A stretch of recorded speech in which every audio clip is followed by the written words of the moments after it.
In Pallet Town, every day between 3 and 4 p.m., you can head over to Blue's house and talk to Daisy, and she's going to groom the Pokemon of your choice, which will raise its happiness. So if you want to raise your Pokemon's happiness for free, this is a good way of doing it, though. Do know that the time window is very small. It's only between 3 and 4 p.m. So, let's choose Gengar, I suppose. Now, the reason why I'm showing this to you, other than to be thorough, well, I'm going to get to that soon because I don't have to talk about it right now. Now, we are Thursday morning, which means that we can actually head off and catch a Bidoof. Now, the way to do that, go to the radio, the Pokemon Music channel.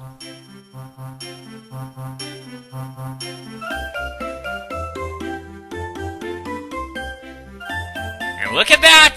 It's the theme from Route 201 in Diamond Pearl Platinum. What this will do is that it will sometimes cause Pokemon from Sinnoh to appear. Now, on this particular route, it's either going to be Bidoof or Buizel, and hey! Got a Bidoof on the first try! It's not a guarantee that you'll see a Pokemon from Sinnoh, and the Pokemon you can encounter vary by location, but that's why I came to this route, because I knew that Bidoof could be found here. Note that Sinnoh Sound is only available on Thursdays after beating the Elite Four, and Hoenn Sound, which is the same thing except with the Route 101 theme, is only available on Wednesdays after defeating the Elite Four. Now, Bidoof has been caught, so what I'm going to do now, I'm going to evolve it so that it can learn all the HMs that I want to teach it, which are the HMs that I'm going to need to get through Mount Silver, since I don't want to lug 3 HM slaves all over the place in that dungeon. So I'll do that, and I will be right back. Okay, I'm ready. Now, I got my B-Barrel with Rock Climb, Surf, Waterfall, and Rock Smash, which are what I'm going to need to get through Mount Silver. So, now that that is done, we are going to head back to all those places where there were items that we could only get with Rock Climb. So we're starting out with Diglett's Cave right now. As you remember, there were a few places we couldn't access before. So we are going to be doing that right now. There are also a lot of other places throughout Johto and Kanto that we're going to have to check out. So, yeah, why not start with Diglett's Cave, I suppose, since it's not a very large, well, I guess you could call it a dungeon. Oh, wow, a PP Max! I know what I want to do with this. I definitely do. Let's see, PP Max. I'm going to give it to Tyranitar to boost the PP of Earthquake. There we go. So that I can have, more moves on, more PP on one of my coverage moves. Now, earlier on, I was talking about Daisy's grooming at Pallet Town. Well, earlier on, that's for this video. I actually recorded this yesterday, of course. But, yeah, there are a few things that I would like to mention about that. Grooming is the only way to increase the beauty contest stat in this game. The other stats, there are no way to increase them, only beauty. The reason for that is because, if you remember, Feebas evolves using the beauty stat. So if you get a Feebas in this game through the Pokewalker or a trade or whatever, this is how you're going to want to evolve it, by grooming it over at Daisy's place repeatedly. And the other major reason why I showed this to you is because it's actually needed in order to get Blue's phone number. You need to do this, I don't know if it's 5 or 7 times. Cerebi says 5, but Bullet Garden says 7, so I'm not too sure about that. So yeah, you need to do that repeatedly, and after that, once I've done it enough, Daisy's going to ask me to show her a Pokemon at max happiness, and when I do that, then she is going to give me Blue's phone number. That's right, Blue is not the one who gives me his own phone number, a bit like Chuck, except that it's a lot trickier to get Blue's phone number. So, I don't think I've mentioned this yet, but this is my last video before the marathon. Nonetheless, I will try to groom my Pokemon diligently over at Daisy's house, so that when I come back from the marathon, I'll be a lot closer to getting Blue's phone number. Maybe I will even get it during the marathon, depending on how dedicated I am to that, and also how many times that you actually need to groom a Pokemon for that to become available. As I said, Cerebi and Bulbagarden contradict each other, so I don't have any idea which one is right, but, you know, the only way to figure it out is to try it. Now, I think there was only one item left to obtain in this place, if I can get over there. Alright, sounds good, so I'll see you over at whichever next place I decide to check out.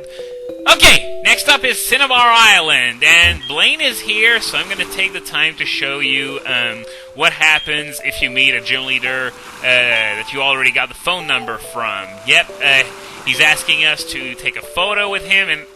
Wait a minute! Who's taking that photo anyway? Better not think about it too hard. I don't want my brain to explode. Okay, so as you can see, lots of rock climbing walls, so there's going to be some treasure there. I'm talking to all the rocks, because I know that one of them has a rare candy inside, but the problem is that I don't know which one, and rare candies are sort of valuable at this point, considering that I'm going to be using them either before the Elite Four rematches or before the fight with Red. I haven't decided on that yet.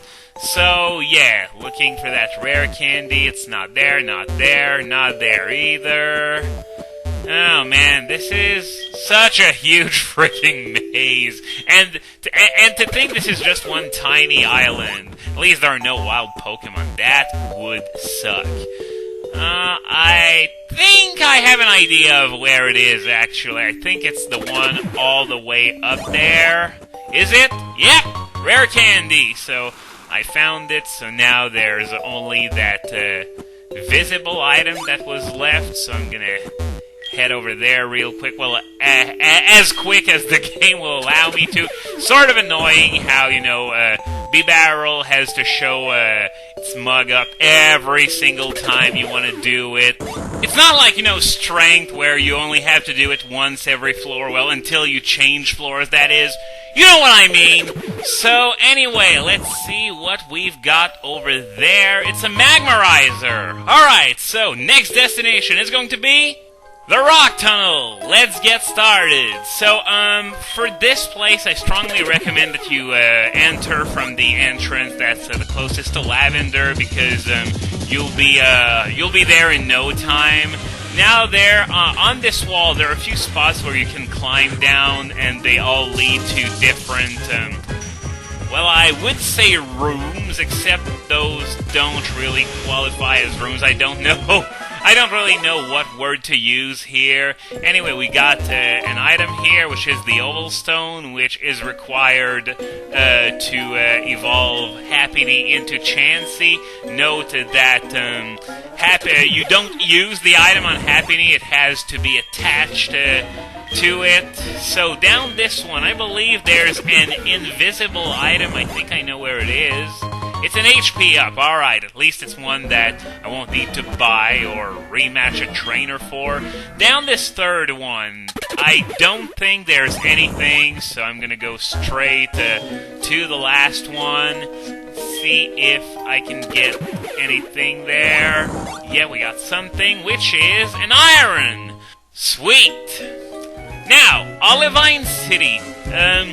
There's one item that is hidden rather well. For that, you're going to want to start surfing near the pier. You want to head over there, around the lighthouse, and up there.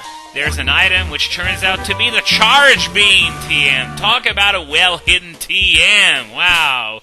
Now I'm just going to fly back to the Pokemon Center, since it's going to be faster than just surfing, especially if I encounter wild Pokemon on the way back. But we're not quite done in the Olivine area yet.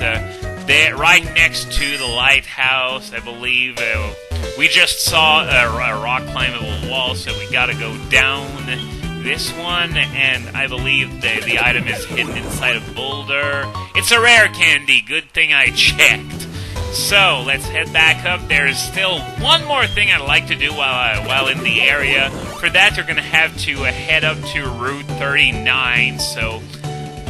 head over there real quick. It's in the area with the Moo Moo Farm. And there we go. That's the rock climb wall that I wanted to climb up. Now, you want to head over there to Route 38 because, well, you can see it right there. There's an item that was taunting us with its unobtainableness our first time through here. Well, I got rock climb now! What now, bitch? Huh? What now?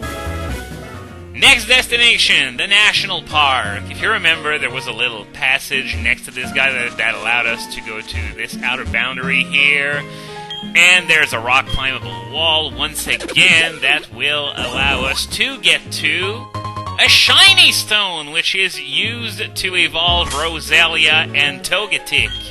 Now, we are going to head to Cherry Grove City because there is also an item that requires rock climb. It's really well hidden, and you really have to go out of your way to go and get it, so I'm going to show you how to do it. You want to surf off of this coast here. If you remember, there was an island on that little lake where some guy gave us... Actually, I don't remember what he gave me, but... Anyway, you saw that there was a rock climbable wall there, but there's a catch. And the catch is that there appears to be absolutely nothing up there. Well, guess what? This means that there's a hidden item, because it would really suck if they put a rock climbable wall and trolled us by having there be absolutely nothing. So what do you want to do? You want to get up there. And I think that the video's thumbnail is going to have B-Barrel's mug on it. Just a hunch. Anyway, we got a nugget, so let's head to our next destination. Well, look at that, those troll guards are still there. Anyway, if you don't recognize this place, this is the Cliff Edge Gate, which is the cave right next to Cyanwood. So you want to head down this wall and then surf over to that little stretch of land that's over to the upper right corner, and there you can grab a big pearl, which you can sell for a lot of money. Now, this is the Route 46 exit of the Dark Cave. From there, you want to go down, then up this wall, and then 1, 2, 3, up 1. There we go. A hidden PP Max. Awesome. Now, there's one last place that we need to check out as far as rock climb goes, and it's Mount Mortar. Now, you probably remember seeing those rock climbable walls inside the cave. I don't think we're going to have time to do this today. However, there's still something that I want to show you. If you go up this wall, then you go down the stairs. Well, thank you, Random Battle, for interrupting me. But where we're headed is an area of Route 42 that is completely inaccessible other than by doing this. So you really absolutely need the rock climb HM in order to even be able to go to that area of Route 42. Now, as I was saying before, this is the last video I'm going to make before the marathon, so remember to drop by thespeedgamers.com. Marathon's going to be lasting all weekend until at least Monday, 7 p.m. Eastern. Might go on for an extra 24 hours, depending on whether we reach the donation total target or not. Before heading outside, though, I've got a hunch that I saw a rock right there that I figured as much, that there was going to be a hidden revive there. It didn't look suspicious at all. Okay, so outside we are back on Route 42 in the area that I was talking about. So our last item for today is going to be a dubious disc for evolving Porygon 2 into Porygon Z. So, now that this is done, I think this is a good time to end things off. So, next time, after the marathon, we're going to continue exploring Mount Mortar in the places where we haven't been to yet.